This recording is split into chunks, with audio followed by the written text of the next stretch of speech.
about 300 million sperm enter the vagina. Soon afterward, millions of them will either flow out of the vagina or die in its acidic environment. However, many survive because of the protective elements provided in the fluid surrounding them. Next, the sperm must pass through the cervix, an opening into the uterus. Usually, it remains tightly closed, but here the cervix is open for a few days while the woman ovulates. The sperm swim through the cervical mucus, which is thinned to a more watery consistency for easier passage. Once inside the cervix, the sperm continues swimming toward the uterus, though millions will die trying to make it through the mucus. Some sperm remain behind, caught in the folds of the cervix, but they may later continue the journey as a backup to the first group. Inside the uterus, muscular uterine contractions assist the sperm on their journey toward the egg. However, resident cells from the woman's immune system, mistaking the sperm for foreign invaders, destroy thousands more.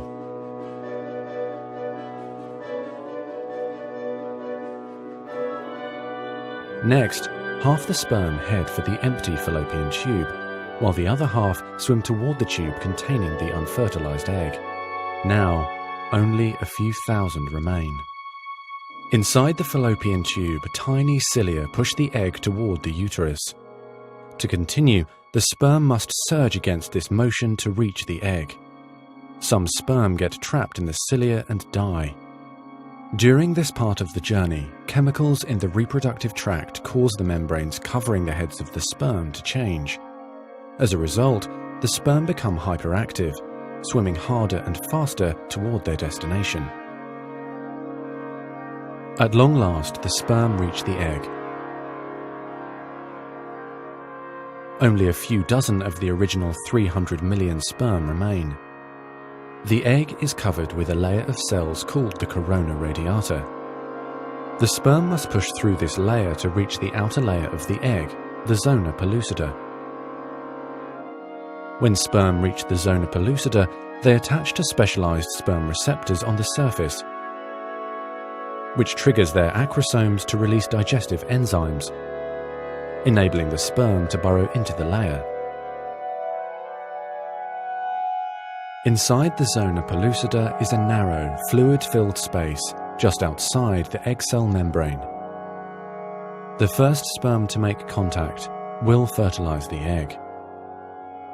After a perilous journey and against incredible odds, a single sperm attaches to the egg cell membrane. Within a few minutes, their outer membranes fuse and the egg pulls the sperm inside. This event causes changes in the egg membrane that prevent other sperm from attaching to it. Next, the egg releases chemicals that push other sperm away from the egg and create an impenetrable fertilization membrane. As the reaction spreads outward, the zona pellucida hardens, trapping any sperm unlucky enough to be caught inside. Outside the egg, sperm are no longer able to attach to the zona pellucida. Meanwhile, inside the egg, the tightly packed male genetic material spreads out. A new membrane forms around the genetic material, creating the male pronucleus. Inside, the genetic material reforms into 23 chromosomes. The female genetic material, awakened by the fusion of the sperm with the egg, finishes dividing, resulting in the female pronucleus, which also contains 23 chromosomes. As the male and female pronuclei form, spiderweb-like threads, called microtubules, pull them toward each other. The two sets of chromosomes join together, completing the process of fertilization. At this moment, a unique genetic code arises, instantly determining gender, hair color, eye color, and hundreds of other characteristics. This new single cell, the zygote, is the beginning of a new human being. And now the cilia in the fallopian tube gently sweep the zygote toward the uterus, where he or she will implant in the rich uterine lining, growing and maturing for the next 9 months until ready for birth.